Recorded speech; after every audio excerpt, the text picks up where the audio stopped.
and to abuse the planet as well in the name of economics.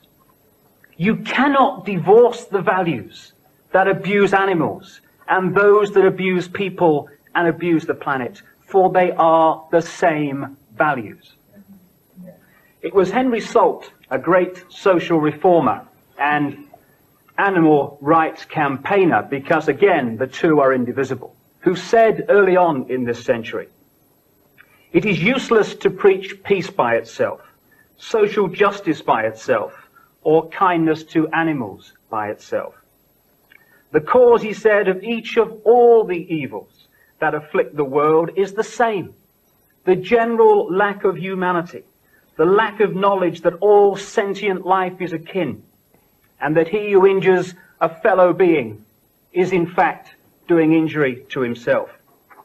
It is not this bloodshed or that bloodshed that must cease," he said, "but all needless bloodshed, all wanton infliction of pain or death upon our fellow beings. And if the people who run this country and run other countries do not see that, then maybe they do need a Bill of Rights for animals to constantly remind them. For that will do if we start treating animals with dignity. That will do as much for people. Because if we have a society that treats animals with respect, love, and dignity, we will have a society and a world that treats people and the planet with love, respect, and dignity. As Gandhi said, the greatness of a nation can be judged by how its animals are treated. And on that basis, this country and many other countries are not great. It's about time they were. And if that takes a Bill of Rights, then so be it. David, can you explain a little bit about this concept of phantom self, the reason you titled the book Phantom Self? Yeah, well, it was 26 years ago this month. My life became an amazing procession of people, experiences, information, books, documents, whatever, that were putting together the puzzle pieces to try to understand what this world really is. And secondly, it was my own personal experience, much of it has been very challenging, to get me to a point where I could break out of what I call the program enough to comprehend and access a point of observing this world that was beyond the programmed perceptions of this world. And as the years have passed, various themes have become very clear. In the early days, it was information. It was this dot, that dot, the other dot. And then you go through a process where you start to connect the dots and make the picture. And then you go through another process where you start to realize which dots are merely interesting and which dots are really crucial. And eventually it became clear there is a force hidden from humanity that is behind the world that humanity sees and the events that humanity sees, which appear to be, to most people, random, but in fact are anything but. There was is a plan, an agenda for total human control. So as I began to understand this, and I got more and more evidence and information about it, and the theme that started to appear very clearly is the whole foundation of this conspiracy from the hidden to manipulate and dictate the scene is based on manipulating the perceptions of people and to disconnect the conscious mind, that which perceives the world through the five senses, to disconnect that from infinite self. Because where I'm coming from is that infinite self is a state of being aware. Because we constantly experience the realm of form, we perceive life and awareness in various states of form. We link the two. I can understand that because they appear to be linked in the world of the seen. But if you just take away form, take away what you can see, and look at this reality from the point and self from the point of view that we are an expression of awareness, a state of being aware, then the world of the seen takes on a completely different perspective. It is a place for awareness to experience. The world of the seen, the body, the brain, all this stuff is not the self. It is the experience of the real self, which is awareness. And when I've looked at the way society is structured, as it's been structured virtually throughout known human history, just more and more profound and extreme now, it's all about enticing and hijacking the five senses to pull in humanity's point of observation into the five senses. So this is where we get the process of, can I touch it, taste it, hear it, see it? Okay, it exists then. I can't. Well, it can't exist then. This mentality, which of course is to such a large extent the foundation of the belief system of what we call mainstream science, much of it. And once you pull a point of attention into the five senses, so that's basically how it is perceiving and interacting with reality, then you've taken a state of being infinitely aware, or at least a more expanded awareness, and you've so focused its attention that all it can see is what it thinks it can see. The other levels of self, all the levels of intuitive knowing, of instinct, of this level of I know rather than I'm thinking and trying to work it out, that's all lost. And there's a video on the internet I saw many years ago of people bouncing a basketball around, and the video at the start says something like, count how many times the ball is passed between whatever. And so what people then do is they focus their attention on the ball, and they're following the ball. That's their focus. And when you focus like that on a ball or on a dot, you lose peripheral vision because you're so focused on that. And at the end of this video, it says, did you see the gorilla?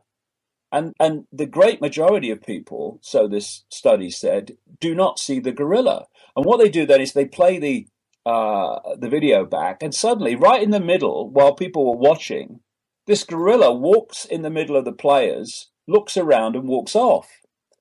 And that is so fantastically symbolic of what I'm talking about in terms of a focus of attention on five sense reality, and you lose peripheral vision to see what's beyond that. And of course, once you're isolated in five sense reality, almost so in totality, in terms of your self-identity and your perception of the world, then the only place that you can look to get a fix on, and information to give you a fix on who you are, where you are, and the nature of reality, is in that five sense world that you can only perceive. And coming back from that world, that information comes from sources like the education system, the mainstream media, peer pressure, who've been through the same process, etc. And this focus of attention in the five senses, where we self-identify, and self-identification is so important to the level of awareness that we're accessing, that self-identity with our name, our life history, our education history, our income bracket, our race, our religion, our background, our color, so focuses attention that we're only seeing the basketball and we're not seeing the gorilla. And when you and that combination of what I call label consciousness is what I term in the book phantom self.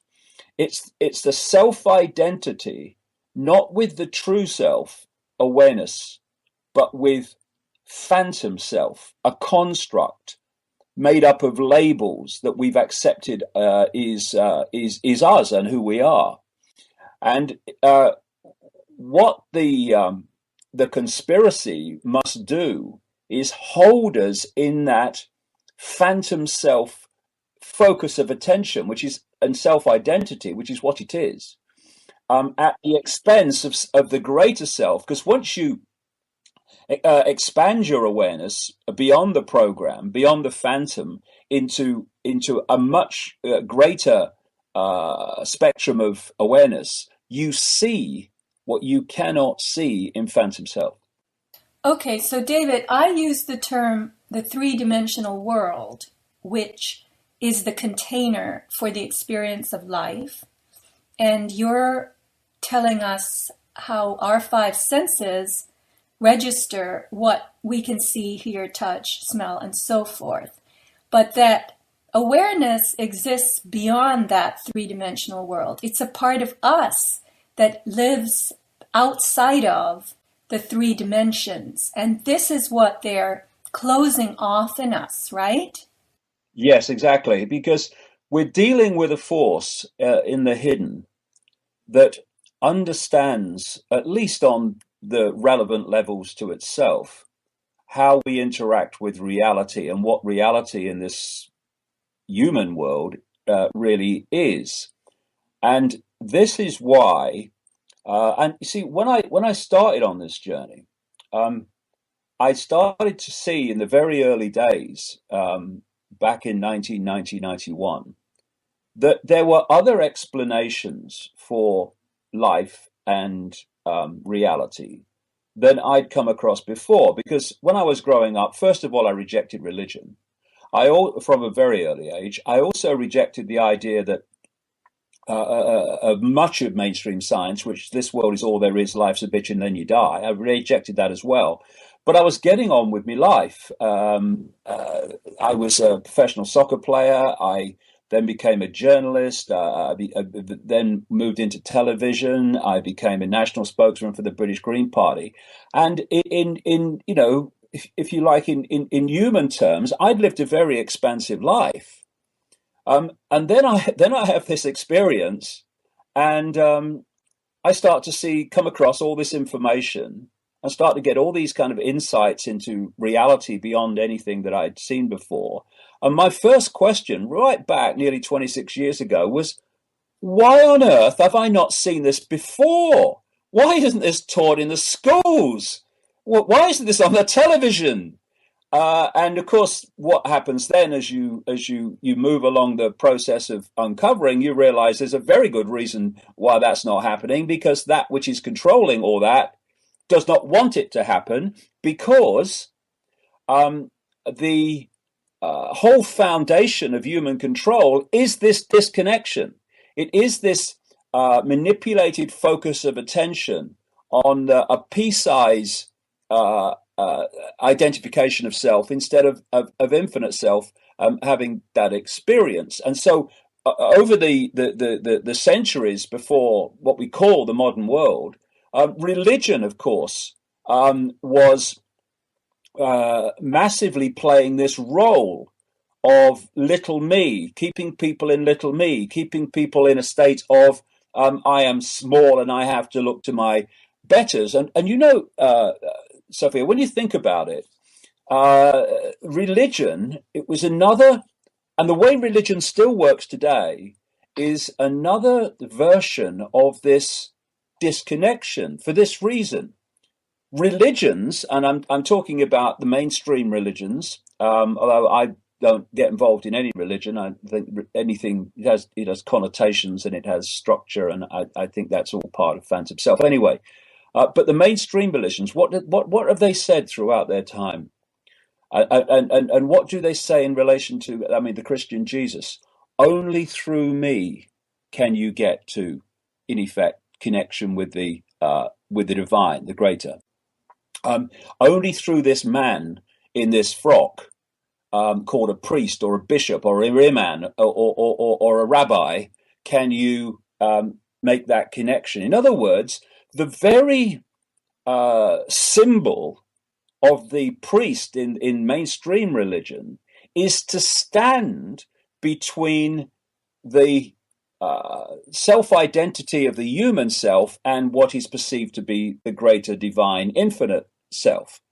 And so what we have today is we have things like a focus on celebrity, a focus on smartphones, a focus on whatever is playing the part of the priest now. That middleman between the incarnate self and the infinite self. And this is a constant theme wherever you look, this disconnection. I remember I was in Australia, in Canberra, the capital. Horrible energy, Canberra, because it's been structured much like the center of Washington, D.C., along occult esoteric lines to manipulate energy. Anyway, there's this place in part of this esoteric geometrical system, which is kind of opposite the Parliament building, along a long straight road between the Parliament building. And at the bottom, they have this war memorial. And when you go into this big war memorial, which is a building, not just a plaque or something, when you see the people who've contributed to it, it's like a who's who of the Australian elite. And then you go in, and there's this one part of it which is incredibly symbolic. It's the tomb of the unknown or unnamed soldier. And you've got the tomb on the floor. And then there's four like massive, almost like pillars, but they're flat, like four flat parts of the wall going up to the ceiling. And on each of these walls, these four walls around the tomb, is painted. There's like a woman sailor, there's a male soldier, and so on, painted on the wall. And going out of the top of their heads is this white beam of light going out into infinity, basically, and sitting just above their heads in a position that says we are guarding this beam of light are these gargoyle, non-human kind of entities. I mean, it's bizarre. You think this is a war memorial to people who died in the wars, the Australians, and you look at it and you think that is so symbolic of this positioning to stop the infinite self influencing the incarnate self. And, as we've chatted privately before, this whole transhumanism agenda is part of extending that to go beyond the phantom self, to use technology to do and impose this disconnection. So, David, I want to ask you, what took you into that psychic's office to begin with back then? Crikey, that's a heck of a story. I'll make it as short as I can. I was a television presenter with the BBC. I was becoming very disillusioned with the media. I was sickened by the way it worked and the vacuous nature of it. And how people were so focused on career instead of the actual, what they were doing in terms of information. We talk about news and stuff. They used to have a saying at the BBC. They get so confused they stab each other in the chest, instead of the back.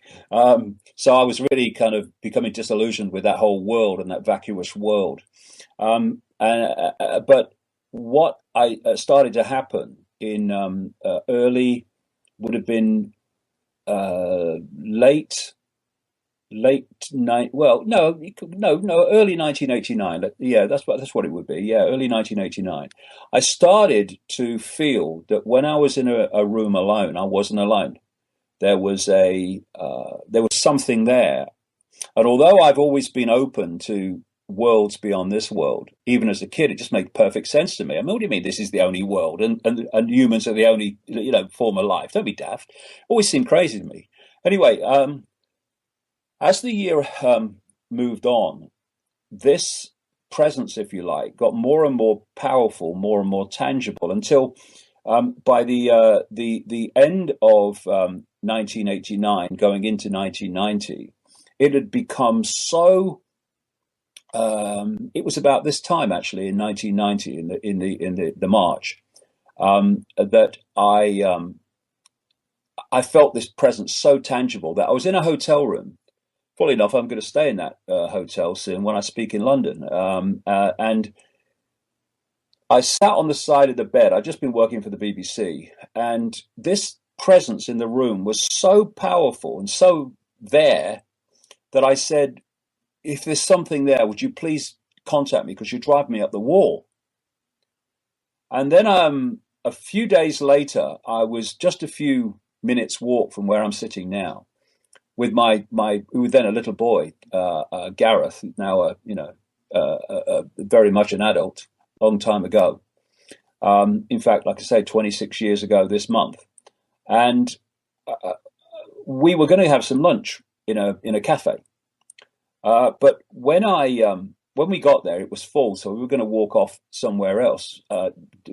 We were on the seafront at the time, but somebody stopped me to ask me about football, and I started chatting with them. And then I realised, Gareth wasn't there anymore, but I knew where he was. He was in a bookshop right next to me, a newspaper shop. So I walked into the newspaper shop, and there was Gareth reading one of the books. And I said to him, "Come on, Gaz, we'll go in the town and get some lunch." And as I turned to move, my feet wouldn't move. And I was engulfed in something which I didn't understand, but I do understand now. It was an electromagnetic field of some kind, and I can't move my feet, and there's this kind of humming type energy around me, vibrating, and it wasn't a voice, but it was a very strong, like, thought form passed through my mind, which said, "Go and look at the books on the far side." So I'm stood there in complete bewilderment, in a daze, wondering what on earth's going on. And I started walking towards the books. Suddenly, my feet were free, and I could walk. And I was more bewildered because I knew this newsagent bookshop very well, and the only books they sold were romantic novels, basically, by people like Barbara Cartland and others. But when I got over there, I looked at the books, and in among the romantic novels was just one, and it had a woman's face on the front, and I picked it up because it was different to the others, and it was called Mind to Mind by a lady called Betty Shine. Now, I'd never heard of Betty Shine at the time. And I turned it over to read the blurb, and I saw the word psychic. And I read the blurb, and this was a book about her experiences as a professional psychic. So I bought the book, took it home, read it in 24 hours. And what I felt was, if I go to see her, I wonder if she would pick up what this presence is I've been feeling around me for a year. So I contacted her, went to see her the first time. And what I told her was that I had arthritis, true, and maybe a hands-on healing, which she also did, might help. I told her nothing about the presence. I told her nothing about anything, just that hands-on healing. So I went along, first time, hands-on healing, very nice chat, went away. Went back, second time, nice chat, hands-on healing, went away, came back. Third and fourth times, I only saw her 4 times. Third and fourth times was life transforming, it turned out, because on the third occasion, I'm sitting on this bench, medical type bench, and she's working on my left knee. And I suddenly felt this like spider's web on my face, which I now know was, again, an electromagnetic field.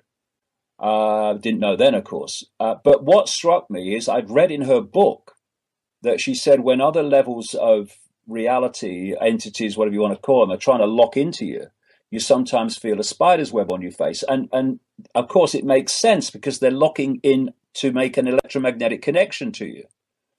And I said nothing to Betty Shine. I'm just sitting there thinking, oh, my God, I read about this in her book. And suddenly, about 10 or 15 seconds later, she launches her head back and she says, my God, I've got to close my eyes for this one. This is powerful. At which point she started telling me. The first thing she said was, funnily enough, although she knew nothing about my experience in the hotel, she said, they're telling me that you wanted them to contact you, but the time wasn't right. And then went on to say I was going to go out on the world stage and reveal great secrets. I would face enormous opposition, but quote, they would always be there to protect me, and a load of things that happened in that, and then the fourth time, all of which have happened or are happening. And from that moment, my life kind of changed. The BBC suddenly didn't renew my contract about 2 months later. There was no reason why they shouldn't, but they didn't, and therefore suddenly I'm free to pursue this. And information started coming to me, people started coming to me, and the synchronicity of life, and I just went on this journey, which has handed me first of all, puzzle pieces of the 5 sense level of the manipulation, then into the non-human level of it, then into the nature of reality level of it, and so it's gone on. And what you need to, one of the things that was said to me in those early psychic connections was no need for arduous seeking. You only have to follow the clues. And to be honest, that's what that was so perfectly true. All I'm doing is following the clues, which the language and process of life is putting before me. My job is to have a mind open enough to go with it, instead of my phantom self rejecting it because it's so different to the norm. And what I then went through, because like I said earlier, my life in the last 26 years has been on one side, uncovering and putting information together, but on the other side, it's been my own personal journey of deprogramming to allow more and more of my infinite awareness in. And one of the what happened is that eventually, I was well known in Britain because I was on the national television till the BBC let me go. And so when it got into the mainstream media, what was happening to me, it became a really big thing. And I went on a primetime chat show. In fact, where I'm speaking in London, where I'm staying at that hotel in June, is actually the theatre where that chat show took place. And it was a life-changing chat show because after that, I was subjected in Britain to the most historic levels of mass, almost hysterical ridicule. And, what it felt like was that my, if you like, journey that I just started out on after the Betty Shine experience was over before it started, because I couldn't walk down any street in Britain, and I'm talking literally, without being laughed at. I couldn't go into a pub for years without mass ridicule. Comedian only had to say my name on television and he got a laugh. No joke necessary. And it seemed like it was over before it started. But what was happening is that it was just beginning, because that mass, I didn't know what was coming, but some level of me did. That mass ridicule cleared me out of the biggest block to free expression and free thought and free statements of view. And that is the fear of what other people think. Life so often gives us our greatest gifts, brilliantly disguised as our worst nightmare. And I was going through my worst nightmare. But as a result of that incredible level of ridicule, I let go of the fear of what other people thought. And so when this information moved out of 5 sense manipulation alone into the non-human level of it, into the nature of reality, and into the illusory nature of reality, because I'd been cleared out of that fear of what other people thought of me, I could communicate that without any mental gymnastics, saying, well, hold on a minute, I feel this is true, but I can't say it. I mean, what are people going to say? I'd lost it, and I'd lost that concern. And so when I look at my life, it's sort of, and anyone else on these journeys, in the same way, would look at their life and they would see, yes, I've been led to information, but I've also been led to experience, which is getting me in a more a state where these layers of programming can be unraveled, so that I'm in a better state to communicate that information, and not only that, to access greater levels and greater depths of information, because you're no longer being imprisoned by the program and all the assumptions of the program that are put in is from cradle to grave. So that's all very, very fascinating, and it's great that you've lived this, and you've kind of been that was almost like a rebirth that you had through all the ridicule. And so you are responding to the zigzag trail of clues or breadcrumbs that's being thrown in front of you by something that appears to be working with you, I guess we could say. And you are now delivering insights and a dot connection and an interpretation to us, to audiences, to readers of your books. And people are learning from that. I mean, that's a service that you're giving. So I want to ask you, I am assuming that you're encouraging others to do exactly what you have done, namely to step out of the phantom self and be open to these, well, I don't know, they're messages or bits and pieces of happenings, and to try to reconstruct their lives in this extremely new, much bigger way. Well, yeah, I mean, there's a number of things to say to that. First of all, just going on from what I've just said, it might be worth including that in those early days, I was bumping into psychics, all over the place. Having gone to Betty Shine, and she was the first one I'd ever met. Suddenly I was into 3 or 4, and in not looking for them, but them dropping into my life, and they were all kind of giving me information, not knowing what the others had said, that was along this same theme. And one of the common themes was that there was coming, or there was in the process of coming, a vibrational information change. I call it information change now, but a vibrational frequency change, an energetic change that was going to wake humanity up from its coma. There were 2 parts of it. First of all, that where humanity was going to start to open its mind to things that it would have rejected before, that people who were more awake were going to be affected by this change first, and then even people at that time who were seriously asleep were going to start to be affected by it. And the other effect, I was told, of this energetic change was that these were the words of one message to me, that all that has been hidden was going to be revealed, basically.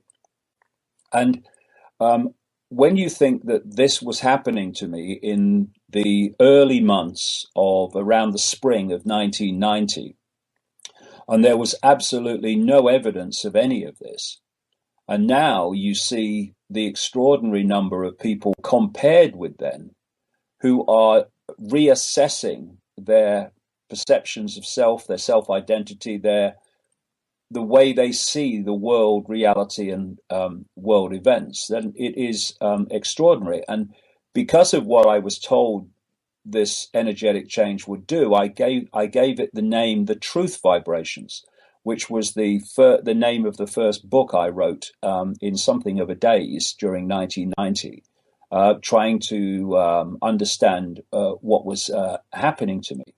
So the good news is that there is an energetic change, of an information vibrational change, which is teasing away at the slumber frequency, the phantom self frequencies, to help people in the process of awakening to their true self. And it is awakening in the sense that this is the other point of the question. We do not have to seek enlightenment. That is the great myth, I would suggest. We are enlightened. We are infinite awareness having an experience. What we need to do to reconnect a conscious connection to that level of awareness is not to find it. It's already there. It's to remove the layers of programming and perception programming that are holding us in effect, a frequency prison of perception that is shutting out, like a firewalled computer, that influence of the greater self. So when we talk about awakening, what we're really talking about is deprogramming from our perceptions of everything. And when I look at the alternative media, I mean, it's fantastic that it's emerged. I've watched it emerge over the last 26 years. There virtually was no alternative media then. And it's great. And you know, round of applause to everyone that is involved. But I look at the alternative media and I still see vast swathes of it are in a state of phantom self reality while looking at the world in a slightly different way, so they can see how some of the dots connect, whereas people deeper in phantom self reality would not see those connections. But they're still not looking at the world from a perspective that's beyond the program. And therefore, if you are entrapped, as I would see it, they would see it otherwise. But if you are entrapped in a belief system of some religion, or a belief system in the scientific mainstream, or a political belief system, or a nationalistic belief system, whatever, then your focus of attention is still in the phantom self realm. And when you're looking for solutions to the problems you are uncovering and the manipulation you're uncovering, all you can see is 5 sense answers, because to you the 5 sense world is where everything is at. So it's very difficult from that perspective, Sophia, to see solutions apart from stockpiling weapons and fighting the enemy. And you know, if you go down that road, well, the quote enemy has state-of-the-art technology and state-of-the-art weaponry. You know, so it can seem desperate. It can seem impossible, the odds that are being faced.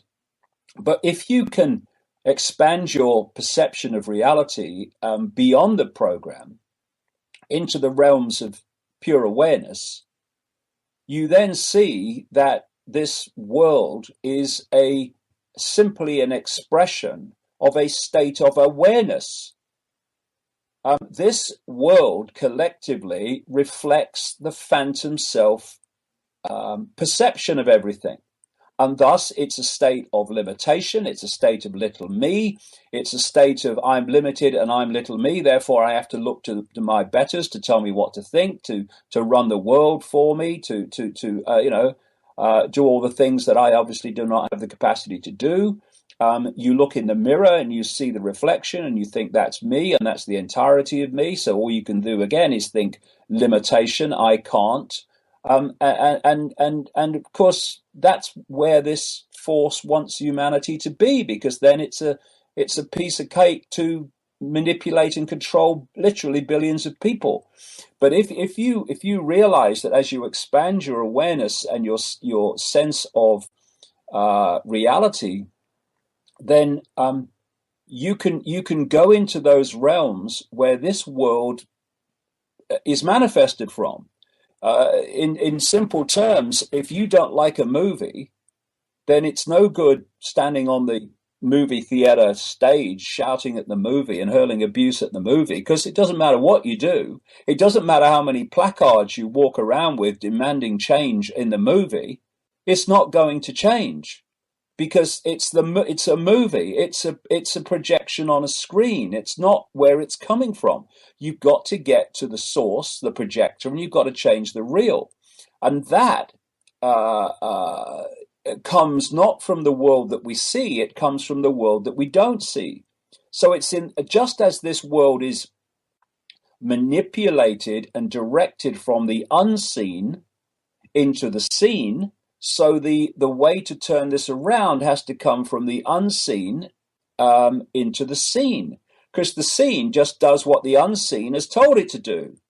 Because our reality is in effect like a Wi-Fi field or fields, and symbolically and in many ways literally, and we are decoding information from those fields, just like the computer in front of me decodes the Wi-Fi internet, if I had it, onto the screen as a collective reality. A collective reality, the World Wide Web, that can be accessed, the same reality can be accessed anywhere in the world if you have a log on to get onto that collective reality.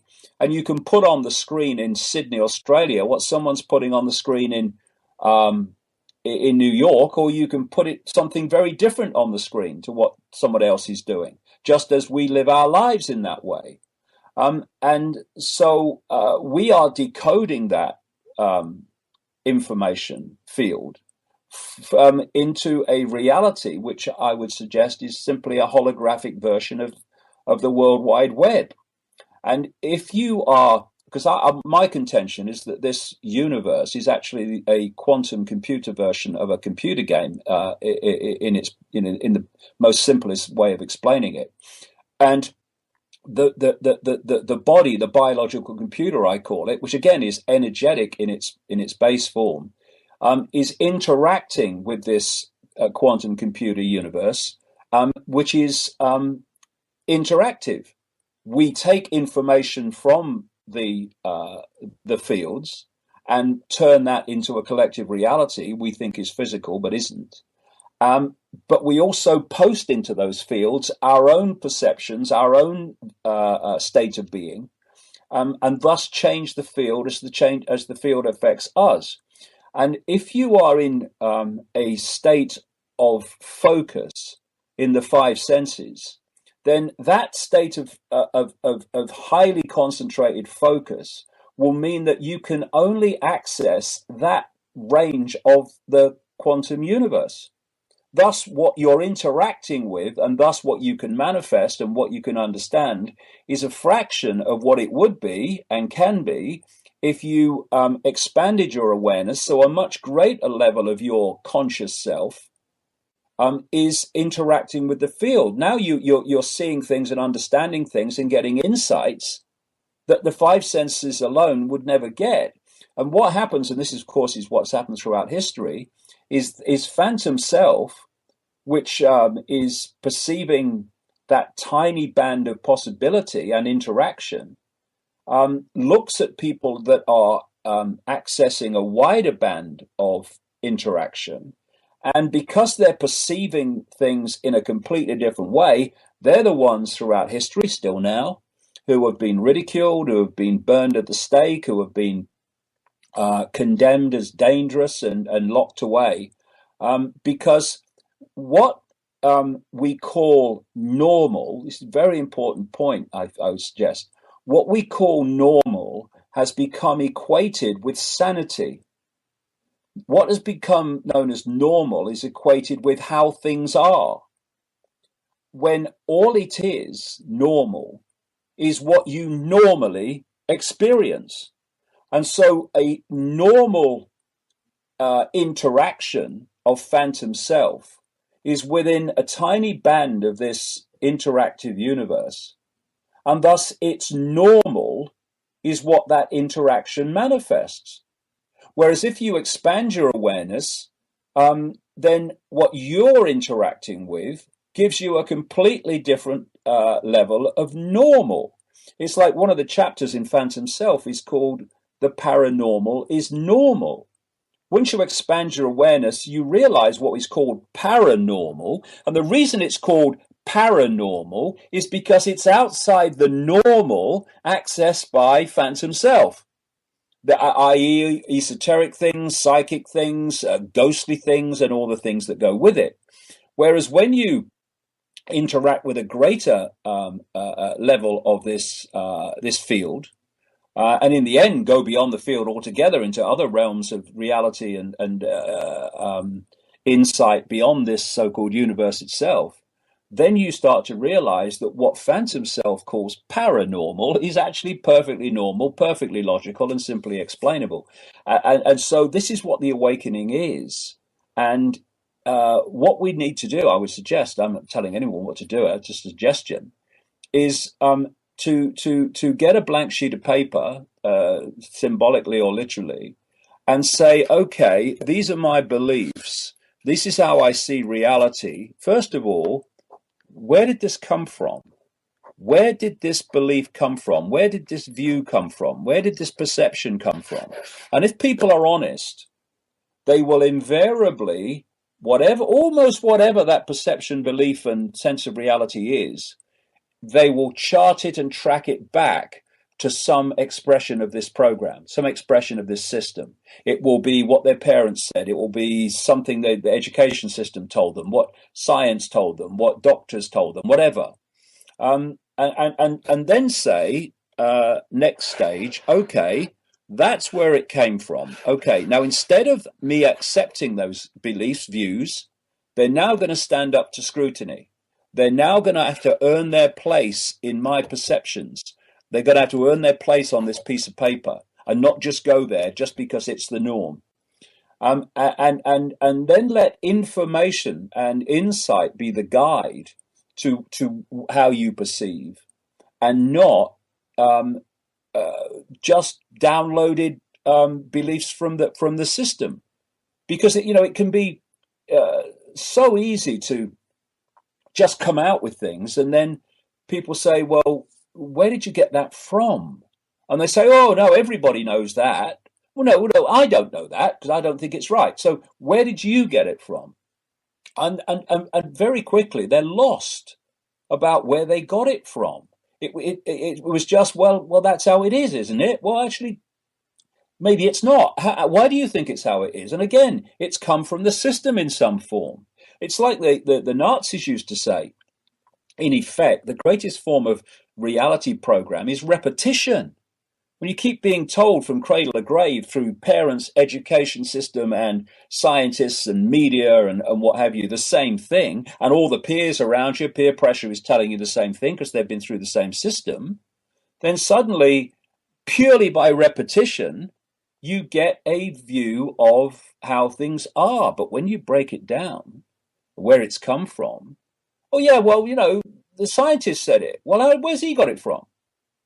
Oh, I heard it I read it in the newspaper. Well, where did they get it from? They got it from the scientists, right? It's like what we have is this system of what I call repeaters. If you look at scientists, they're repeating the song sheet, apart from the renegade ones that are really proper scientists who are really in search of the truth, whatever it is. Most scientists are repeating what the song sheet view is of mainstream science, the scientific establishment, about whatever they're talking about. What are doctors doing? They're repeating what they learned at medical school and what the pharmaceutical companies are telling them. You look at journalists; they're just repeating what government says, repeating what doctors say, repeating what scientists say. It's all repeating. And if we say, well, okay, what are you repeating? Where's the source of this information you keep repeating? You'll go back to the system, which is a download, systematic download. That's what education's there for in its current form. That gives you your belief system for life, which helps to construct Phantom Self. Well, David, now that you've taken a pause, I want to ask you this. So you were fortunate, we could say, in that something external to you and very powerful was surrounding you and caught your attention. And as you've been describing this matrix, this system that we live in, with so many people plugged into it for their livelihood, who've perhaps invested a lot of money in their schooling and training, these are all very strong cords or wires that bind a lot of us into the system and make us a part of it, a solid part of it. So in your case, the door closed. The BBC did not renew your contract. You were out there twisting in the wind. You had the advantage of having this powerful force get your attention, even to root you in that news shop and get you over to that book and introduce you to Betty Shine. I mean, it literally pushed you into her. Yeah. Right? So people like the rest of us, let's just say, it's going to be difficult for people to, all right, pull the plug. I'm going to pull the plug. I'm going to quit my job at the hospital as an ER doctor. I'm just going to walk away and I'm going to wait for the clues and I'm going to see what happens. And I am willing to bet that if they were to do that, things would happen. They would have what I call the crooked path. You know, one of my favorite sayings is a straight line is the quickest way to the wrong place. And therefore, our real life, the discovery of this real self, would involve a bunch of zigzags. But, you know, that's not how the system works. The system says, no, no, no. If you go to this college, you'll get into this PhD program or law school, and then you become this professional and you'll make lots of money and you'll do good things for other people because you'll have skills and be trained, highly trained, credentialed. That's what they call it. So it's a big leap for people to just jump into the black pool, jump into the, dark abyss and hope for the best. And as I said just a minute ago, I believe the best will happen. And for many of us, the doors have closed as they did with you. But there are those who aren't going to be willing to unplug from the system just on the bet that they could enlarge and redefine themselves and live a much more meaningful life by giving all this up. Well, I don't think they have to. You see, for me, one of the most powerful energies of transformation is intent. Now, when you come into the world as I did, clearly, I mean, in those early days, these messages that were giving me all this information and telling me where I was going to go, and I was going, what? Included the fact that it was all in the words that were used, it was all arranged and organized a long time ago. And therefore that I had come to do this, and therefore this is why this was happening. It wasn't random. And my role was to go with it. And because something inside me, I mean, the moment it happened, it was all so bizarre, but something inside me was going, go for it, yes, go for it, go for it, go for it. I got the chance to get other jobs in the media when the BBC let my contract go, and I turned them down, even though I had no form of income. I was living off savings. I did for a long time. And I wasn't looking anymore for anything else. Something said to me, go for this. This is right. So at some level of me, I had the intent to do this, but if people at the moment have not had experiences like that, it doesn't mean they have to just give up their job and walk away, because but maybe that is, if their intuition tells them to do that, then they should go with that intuition, because that might be their job, their journey. But people don't have to do that. I would suggest this: what they need to do, people that want to go on this process of awakening and what comes from it, is to put out the intent. And what by intent I don't mean, oh, I'd like to, if there's an R in the month, but I mean intent that really means it. I want to do this, and I will do what is necessary to do this. You put that intent out, but it might not happen tomorrow, it might not happen next week, but eventually, and probably the way the energy is going at the moment, won't take too long. Suddenly, things are going to start changing in your life, whether it's experiences, whether it's opportunities, whether it's people, whatever.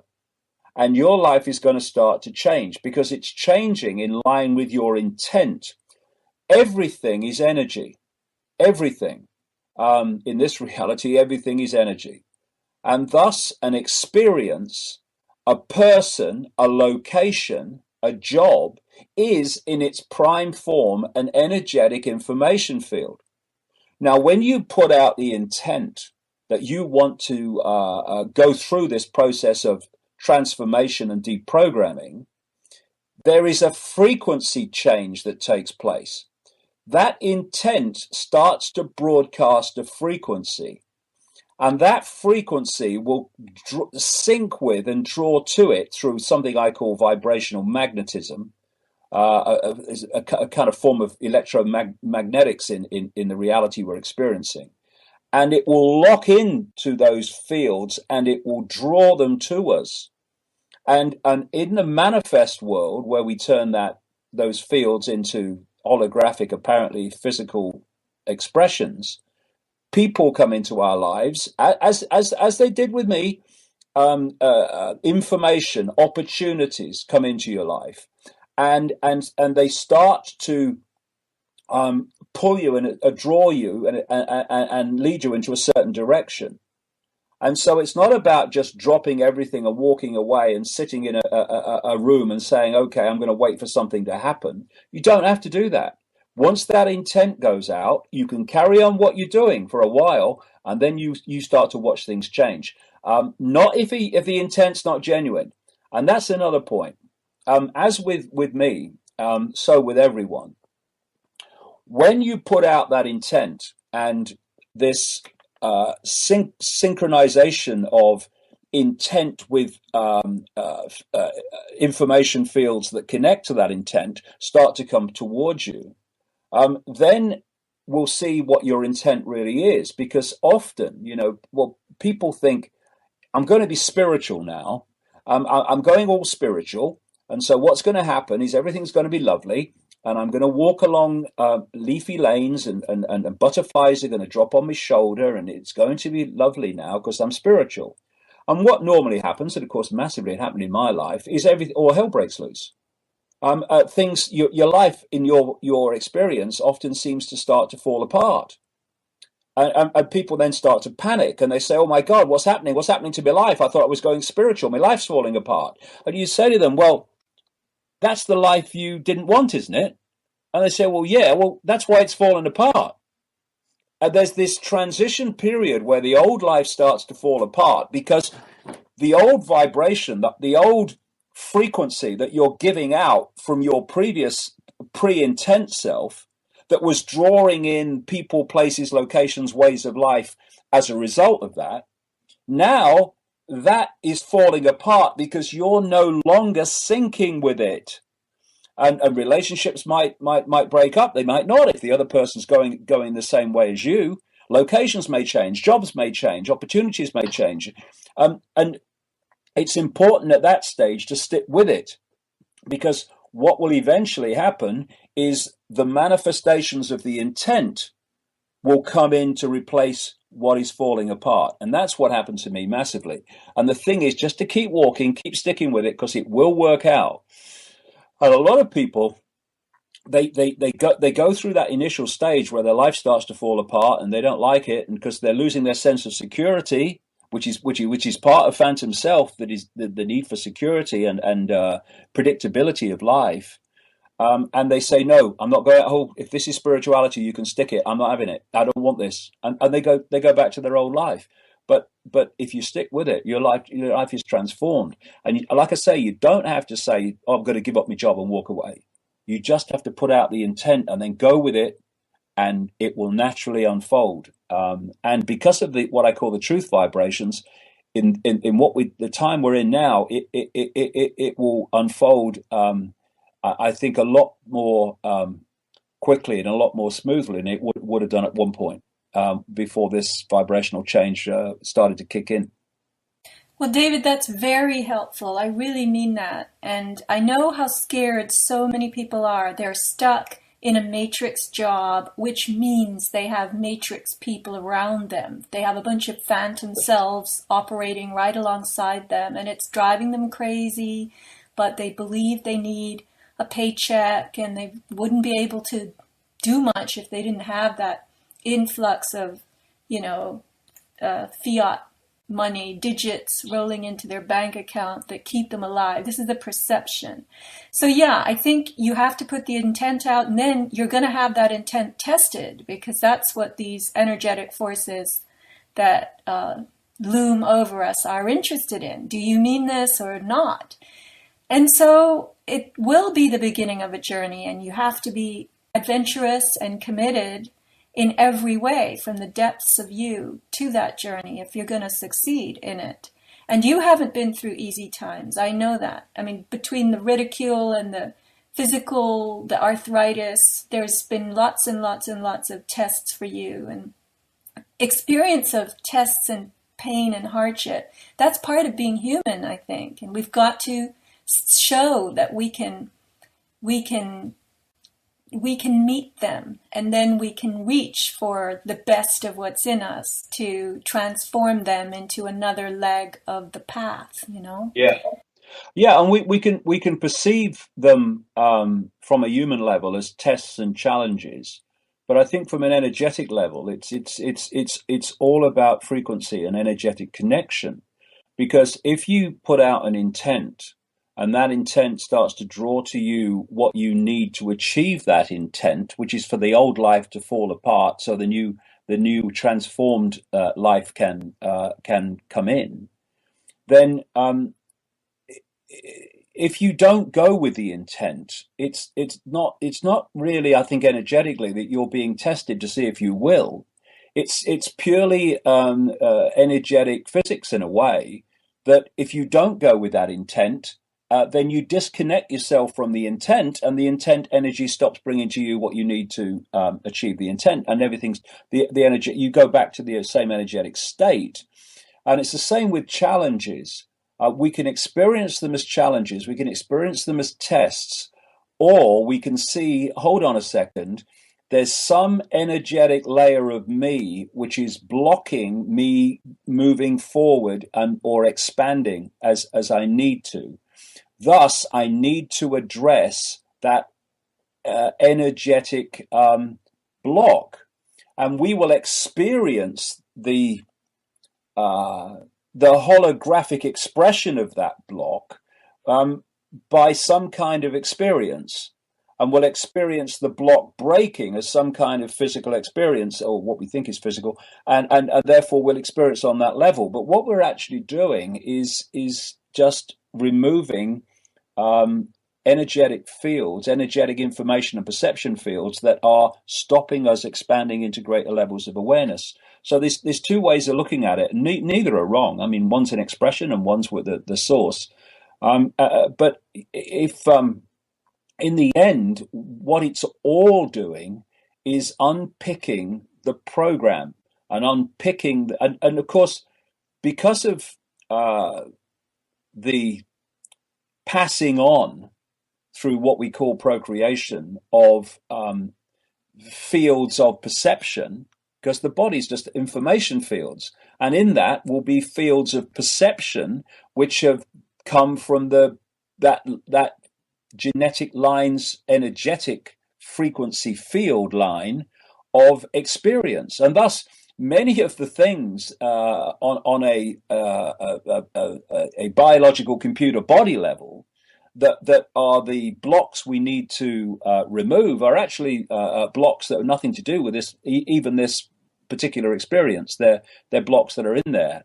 There's almost like a cleansing of levels that are actually nothing directly to do with us. Because my feeling is, this is another whole area, but that when we hear these stories, these endless stories from native cultures around the world, and even in religions like Islam and Christianity in the Old Testament, of collectively interbreeding between a non-human force and humans, or the gods and humans.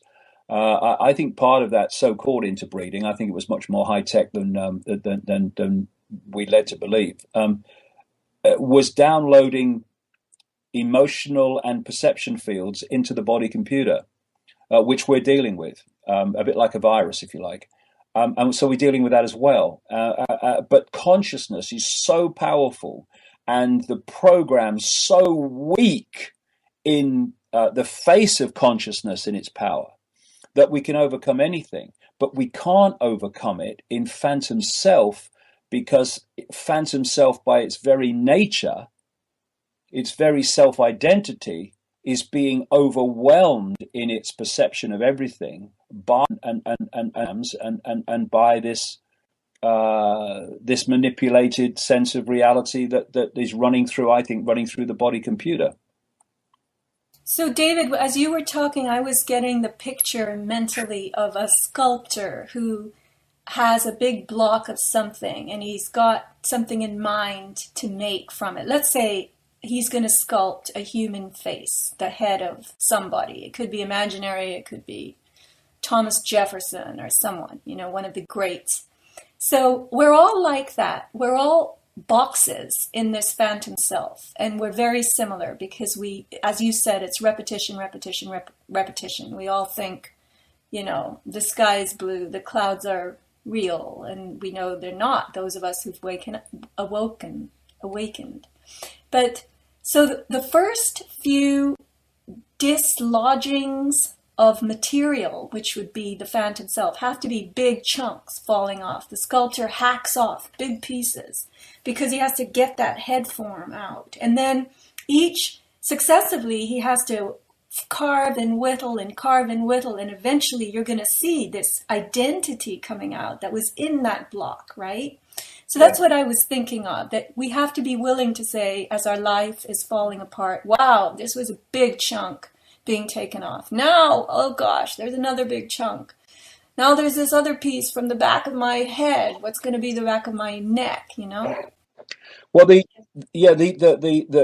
biggest chunk for me, the biggest chunk drops off right at the start. And then you start, if you like, using your analogy, you then start uncovering the detail. But the big chunk right at the start is one simple realization. The world is not like I thought it was. Now, this might come from just one subject area, where suddenly you start to realize that something that you thought about just anything, one particular thing, was totally wrong. And then the next question is, so what on earth else is not true that I've always believed? What else is not true that I've been told and we're being told is true? That's the biggest chunk, because that's what breaks. We're mixing our metaphors here, but that's what initially burst the bubble. Because from that point, you can then have an open mind to allow any possibility in, because you realize, well, hold on a second. If this is not true and nothing like true, then my goodness, what else is not true? And your mind starts to open. And as your mind opens, what's actually happening is the program is opening. The program is being breached. This is why in some of my books I use, I know it's only words, but I relate the nature of mind as different to what I call consciousness. They're all the same, but they're in completely different states of being. I use the analogy of consciousness being the free flowing free ocean, and mind being a block of ice. It's still water, but it's in a different state. And mind is, to me, is very accurately symbolized in Phantom Self mode as a block of ice compared with the infinite ocean, flowing ocean of consciousness. And once that realization is absorbed and encompassed, that actually, hold on a second, I'm going to look at everything again, because what else is not true that I've always thought was true? That block of ice starts to melt, because its rigidity, its state of frozen solidity, if you like, comes from a frozen solidity of perception, a refusal to move out of a frozen perception solidity from the program you've downloaded and accepted as reality. And people will recognize that if they've met a lot of mainstream scientists, a lot of mainstream doctors, a lot of mainstream journalists, mainstream politicians. They will see, symbolically, they will see that block of ice that they use as a mind. And what the awakening is doing is it's unfreezing. It's unfreezing. It's unsolidifying by letting the flow of possibility free to go where it wants to go, and go where it can take us. And that's the big breach, I think, happens at the start when you go through that initial, okay, I'm looking at the world differently now, and I'm open to anything, because what I've just learned about what's not true is crazy. And then you start getting the chisel out, and then you can start knocking off the detail. But that initial breakthrough, I think, is where the biggest chunks of the program fall. That's very well said. The analogy of the frozen ice being the rigidity of mind, and then the awareness being the flowing water. So I want to ask you this question. In your book and in a couple of recent interviews that I've heard of yours, you say that all there is really is infinite love. So I want you, if you can you explain what infinite love is? Yeah, it's difficult, because the word love has been so misrepresented. We have infinite love, and then we have what I call mind love, which is basically attraction. And the nearest thing to infinite love that we have in this world is friendship. So many relationships that are based on attraction are what I call mind love. And therefore, when the initial attraction starts to fade, there's nothing left. Whereas friendship goes on forever. A friend might not like everything you do, but they'll always be there for you. And so that in many ways is unconditional love. And because we have so ruined the meaning of the word love, we have to put things like unconditional and infinite in front of it. And I years and years ago now met someone who'd been in government mind control programs, and he told me that he could have made anyone fall in love with anyone else by stimulating chemicals in the brain, and that he'd done it. He can make people who otherwise would be completely not attracted to each other, even repelled, he could make them fall in love with each other in mind love by stimulating these particular chemicals. Infinite love is beyond that. And infinite love for me is infinite awareness in awareness of itself. We're all infinite awareness, because that's all there is. But we're not all infinitely aware, like George Bush, I rest my case. So we therefore are not in a state of phantom self, for instance. We are not infinite awareness in awareness of itself. We are infinite awareness in awareness of a fraction of itself, which I call phantom self. Infinite awareness, which I would say also equate to infinite love, infinite balance, infinite possibility, is that state of awareness that's in awareness of its infinite, that it is infinite awareness. And when I had an ayahuasca experience some years ago, 2003, in the Brazilian rainforest, the only one I've had two over 2 nights. I on the second night, went into an altered state for 5 hours and was taken by this very powerful female voice and very funny female voice. I mean, I laughed so much that night. I was in agony because this voice took me on a journey to show me the illusory nature of reality, how all the things that we thought were physical and everything we thought was real was actually just an illusion, a decoded illusion, a illusion of perception. When it started out, and I started to go into an altered state, this female voice came in, and it said, the first words it said was, "We're going to take you to where you come from and to where you will return." In the greater picture, of course, it's where we all already are, but are not in awareness of it. And the next thing the voice said was, "All you really need to know is infinite love is the only truth. Everything else is illusion." And in this journey of hours, I was taken through this explanation of the illusory nature of reality, and I was taken to this, quote, place. And it was a place beyond frequency, because it was beyond vibration, it was beyond movement. It was the silent, still, all that is, has been, and ever can be. And when you hear things like that, most people say that's ridiculous. How can anything be, is, and has been, and anything can be? Well, very simply, there's one thing that can be all of that, and that's all possibility.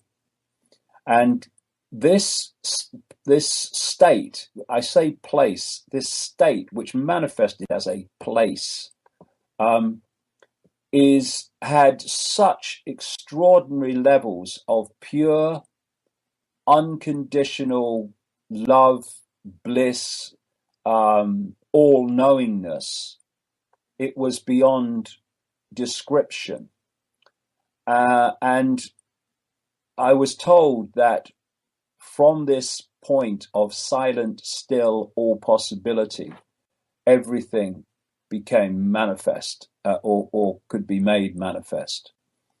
And I have read since people who've had near-death experiences who have described the same experience, and one gave it the name, the dazzling darkness, which is a terrific description, because as I was experiencing this still, silent, incredibly beyond description, loving all-knowingness in this experience, it was black, but it was alive with light.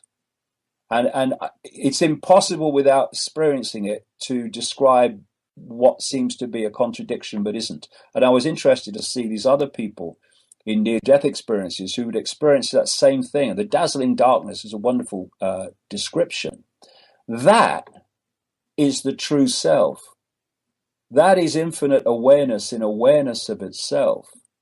And everything in the world of form, in the world of manifestation, is an expression of that, most of which is not in the world of form, in awareness of that is what it is. And phantom self, of course, is massively disconnected from that level of awareness. As I interacted with this dazzling darkness, so much I just knew without being told, without this voice saying, well, A, B, C, D, I just knew. Because there was an interaction with it and a communication with it that was beyond anything that was to do with voice, even to do with telepathy. It was beyond that. It was just tapping into a knowingness. And so no matter, and this is the bottom line, no matter what happens to us in these experiences, no matter what we do and how we dislike ourselves and wish we'd have done something else, instead of seeing it as just an experience, taking what it gives you and moving on. However, quote, bad we are, however, quote, unsuccessful we are by other people's version of success, no matter what's happening in our lives now, we are infinite awareness having an experience. When the experience is over, we are infinite awareness having another experience. When we, quote, die, we are infinite awareness moving to another reality of experience. And no matter what we do, the love of the infinite is totally and utterly guaranteed, because we are all an expression of that. And in so many ways, the dazzling darkness is itself evolving knowledge and awareness from its expressions having experience. It's absorbing all these experiences and moving itself, because nothing remains the same. And so it's a long way from I am Ethel working in the store, I have no power, which is where the system wants us, to these levels of true self. And no matter whether you're Ethel in the store or President of the United States, you're still an expression of the infinite. No matter if you are some entity that's so lost, so disconnected from this dazzling darkness that it enters the realms of psychopathic behavior, it's still infinite love. Whenever it chooses to reconnect with it, it's always there, because it's what it is beyond the programmed perceptions, thus the psychopathic behavior. So, there's so many ways of looking at this. There's so many angles from which to see it. And you can see it from 9/11 was an inside job. And we need to understand those things. But if we only focus on those things, you'll never find answers. The answers are far more, totally, in the end, with the dazzling darkness and connection with it, than it is stockpiling weapons to fight the enemy in a fake war, in a fake reality, as we play around a fake illusion of what life really is. One of the key methods that what I call the system or the program manipulates human perception is to give us the illusion of choice. Because surely if you break down freedom, it comes down to choice. Freedom to choose. Freedom to choose, i.e. freedom, is not what the system, the program, wants at all. So to keep us on the desired tram lines, going in the desired direction, it has to give us the impression that we're making choices, while those choices are being fundamentally dictated. I'll give you an example. If you're hungry and I give you the choice between an apple and a cake, I could say to you, there you go, you can make a totally free choice, no pressure, nothing. Do you want the apple or do you want the cake? Free choice. Oh yeah, it's good to be free, I've got a free choice. I'll have the apple. But of course, the apple or the cake are not the only choices. There are endless choices of what to eat. And this method is applied particularly to those choices of perception that really matter. So, what about the choice of who we are, the nature of what we are, and the nature of the reality that we are experiencing? Basically, the system is giving us a single choice between this world is all there is, life's a bitch and then you die, science, what passes for it, and there's a God you must obey, you must do as you're told if you're going to make it to heaven. And that's another thing. When it comes to the continuation of life or not, it's a choice between non-existence and joining this God under different names, different religions, in heaven. And so we're stuck with a choice between God and non-existence at the end of this period we call life. And we are given the choice, even if people believe that life continues, which it patently does, hello, between God's heaven and hell, hellfire. And yet, that is not the only choice. They just want us to think it is, because both have a massive effect in controlling people and limiting, suppressing their sense of the possible. Everything is black and white. Do you want black? Hellfire. Or do you want white? Heaven. As if that's the only choice.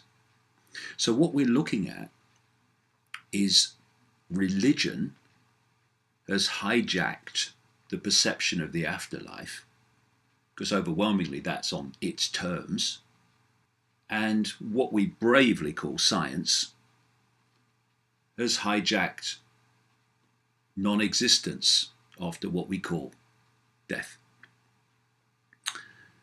And there are other explanations which you rarely see in the media or in the education system. And I got on this journey, which has taken me through the last quarter of a century, because I started to realize that there were other explanations for life, reality, that were very credible and supportive by the evidence. And so I asked, why aren't these concepts talked about in the schools? Why aren't they talked about in the media? Why isn't science looking at them in the mainstream? And the answer that came back as I progressed with this is that they were being systematically suppressed. And from that, I asked, well, what else is being systematically suppressed? And I walked into this massive panorama of global conspiracy and manipulation that I've been uncovering ever since. These other explanations for the nature of self and the nature of life, the nature of reality, are suppressed because an understanding of them would set us free from the program, set us free from the system and its perception, deception, manipulations. And so they are dismissed as psychobabble, pseudoscience, even though the basis of them is supported fundamentally by what we call quantum physics, which is a branch of mainstream science, that mainstream science has to acknowledge exists, but cracks on as if it doesn't when it comes to its own discipline. See, human perception, particularly in the program, is so squeezed in terms of its sense of the possible, as if the world that we're experiencing is the only world of possibility. We're living in an infinite state of all possibility. Is there anything more improbable than the way science explains how this universe came into existence through the so-called Big Bang? According to the standard Big Bang model, the universe was born during a period of inflation that began about 13.7 billion years ago. Like a rapidly expanding balloon, it swelled from a size smaller than an electron to nearly its current size, I kid you not, within a tiny fraction of a second. It's like the guy called Terence McKenna said, a brilliant quote, "Give us one free miracle and we'll explain the rest." That's the Big Bang. God threatens you with the punishment of the fire if you don't do what he says, because he loves you. So what about another explanation for life? The one that's marginalized, suppressed, ridiculed. How about that what we are is pure awareness, simply a state of being aware. And these bodies, vehicles, are to allow our awareness to experience different realities. We get so caught in the world that we can see that we can't see that the real self is in the world of the unseen. And it's simply about frequency. Even mainstream science will tell you that of the mass matter that exists, etc., energy, in the observable universe, our eyes can perceive only a tiny, tiny fraction of it.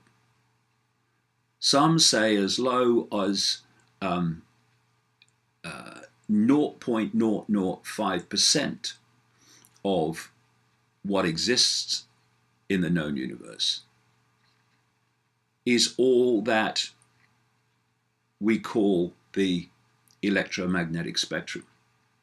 Some say a bit more, but not much. So something like 0.005% of what exists in the known universe is the electromagnetic spectrum. Visible light, which is the only part of that 0.005% that we can actually see as a world, only a fraction of that 0.005% can we actually see. And yet science pontificates about how everything is, religion pontificates about how everything is from only the perspective of that fraction of the 0.005%. Why can we only see that ludicrously small range of frequency? Because the body can only, which I call a biological computer, in fact I saw a scientist calling it a biological computer recently, the biological computer, the body, can only decode into a visual reality that tiny, tiny band of frequency.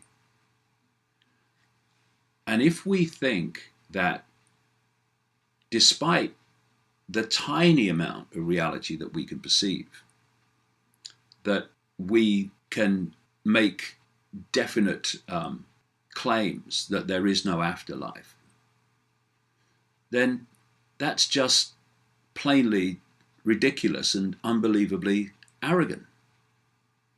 There is an infinity of existence beyond this tiny fraction of visual reality that we can perceive. And what's happening is our true self, pure awareness, the state of being aware, is experiencing, for what we call a human life, that tiny range of frequency. And this is why when people have what are known as near-death experiences, when they leave the body, when the body dies and then is revived, they come back in their fantastic numbers now and describe a reality that was vastly different to the one we are experiencing. A reality in which past, present, and future was all happening in the same moment, the same now, in which they could perceive multiple realities at the same time, and in which the world that they experienced of enormous expansion of awareness, of consciousness, was beyond words dramatically different to the tiny range of frequencies that we are experiencing through this biological computer in what we call a human life. Consciousness, awareness, is indestructible. It may change, and it's constantly changing. You access that amount of awareness, you're going to have the perception of a pea. You expand your awareness, you're going to have a massively expanded sense of reality. And what the system wants to do, the program, is focus that attention into the smallest possible limitation so we become easy to control. And that is the basis of why people are offered this world is all there is, life's a bitch and then you die science, we're just a cosmic accident, or you've got to do as you're told and behave and do what God wants so that you'll have your reward tomorrow. This is why reality, and I expand on it massively in the books and the talks, this is why the reality that I've very briefly outlined is not taught in the schools, is not seen in the media, is not explored by the main body of mainstream science. Because they don't want us to think about that. They don't want us to perceive that we could be infinite awareness having an experience. And the person we think we are, our name, our income bracket, our race, our religion, whatever, is a phantom self, not the real self. He's not who we are. It is who our infinite awareness is experiencing. That's all. David Icke is not me. He's an experience for the infinite me currently. And it's the same with everyone else. And so in terms of the afterlife, there is no afterlife, and there is no before life. There is just life. And death is not the death of us. It's the end of the cycle for the vehicle, the body, the biological computer that has allowed the real us to experience this reality in what, like I say, we call a human life. David, that was very, very profound. What I'm getting from this is what you're saying in your interpretation, because that's what it is that each of us, each thing around us, animals, all that, we're an expression of this infinite love, and we are it, and it is us. And so no matter how, hopeless we might feel about, for instance, unplugging from the matrix and walking the new path and chipping away the phantom self to reveal the real self, we are that infinite, dazzling darkness, and it is interested in us, you could say. It speaks to us through little nudges and clues, as you once called it earlier in this show. And so if we could recognize that we're it and it is us and we're joined to it, and you could even say perhaps it cares about us, then through that bond we can wake up more confidently, maybe. Well, you have infinite awareness and awareness of itself, all possibility, all knowing, all that is, has been, and ever can be. And that is what we are at our core. And our choice is to deprogram the layers that stop us accessing that, or to let those programs go so we become that. This is the point. It's like, this game that kids play at parties called Pass the Parcel.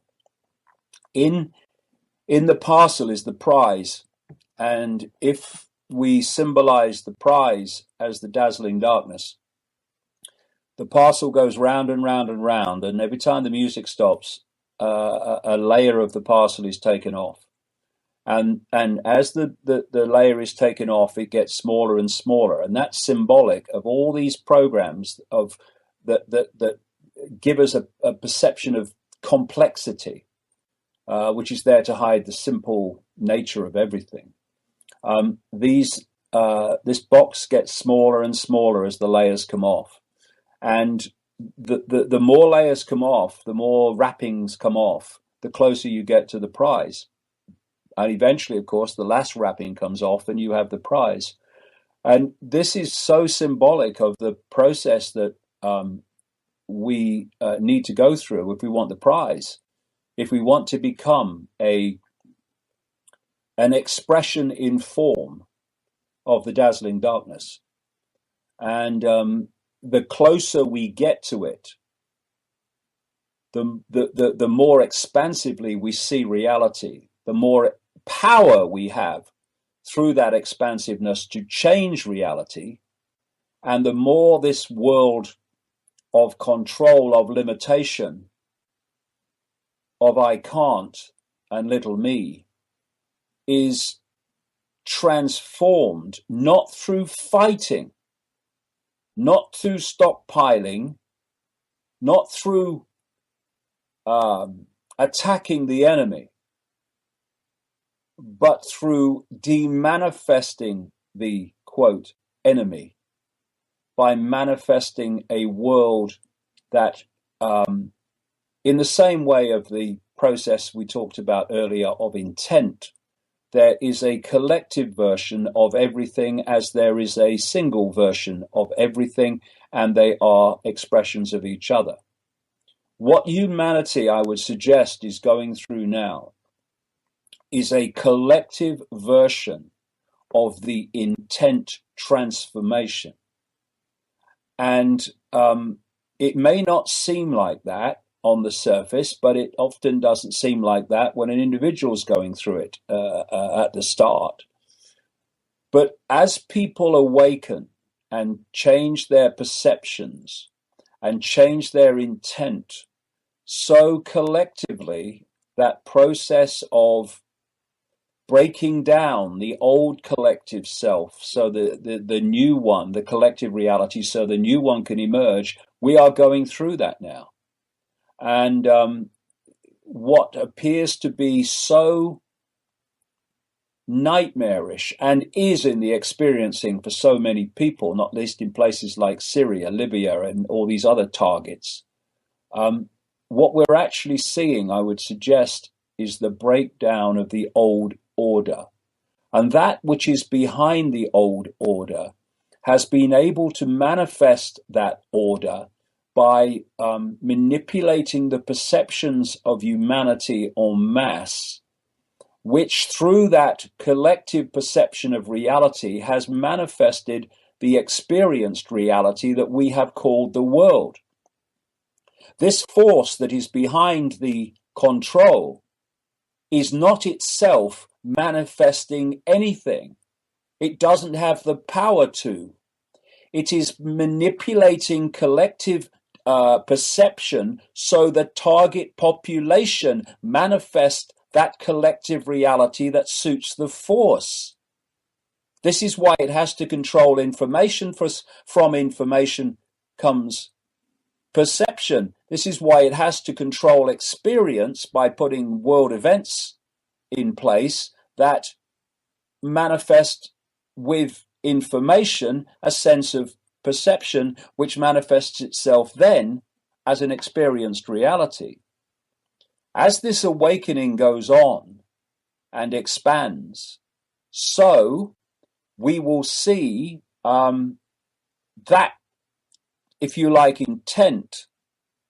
First of all, we're seeing it now start to break down the old order. And not through fighting it, but through demanifesting it, through lack of connection with it. And we will see the collective expression of expanded awareness begin to manifest a different world. That's the level where this transformation is going on. The level of the projector, not the level of the screen. Very nice, David. I'm counting on this, and I hope other people will too, and they'll put their own energy into it to make it catapult forward as effectively as possible. So yeah, this is the kind of discussion I wanted to have with you, that I think will be helpful to people, because I don't want people listening or out there to feel like you're something different from them and you've had these experiences because you're David Icke and, I wasn't targeted by psychic forces and such didn't happen to me, and I wasn't a world or a nationally known BBC reporter when I started. So, people perceive each other to be cut from different cloths and given special privileges, certain of us, but I think that you've chewed nuts and bolts of surviving, making your way through this. From what I'm understanding, that this has not been a picnic, and this is your path, and you're doing it in a great way, and you're expressing it so that other people can understand and start playing this knowledge into their own tape, you could say. So it's great. I'm very grateful to you for giving me this time, and I know I'm going to get lots of feedback on this show. Some people, they think that, well, we can't believe what David Icke says. And you've heard that before, right? But I think that what you've explained today is very helpful, and I urge people to get the book Phantom Self. And if it's your first book by David, it's it's a wonderful book, wonderful place to start, because I can't even read this book quickly. I have to read a page or even less than a page, and then I have to put it down, and I have to think, and I have to go for a walk, and I have to absorb, and I have to integrate what this is really saying. And there's so much in this book. I mean, it is not a short book. It weighs a ton. It's 435 pages by the time you get to the bibliography. So this book could last you a good couple of years if you want to read it at that speed, and I probably will. So thank you. Well, thank you, Sylvia. Yeah, I am Infinite Awareness, having an experience called David Icke. And everyone listening to this is Infinite Awareness, having an experience called whatever they call themselves. So all we're having is different experiences. This idea of hierarchy, which kind of pervades everything. We have so-called spiritual hierarchies in New Age belief. We have religious hierarchies. We have political hierarchies. And there was a song by a singer in Britain years ago when I was a kid, which went, walk tall, walk straight and look the world right in the eye. That's what my mama told me when I was about knee high. She said, son, be a proud man and hold your head up high.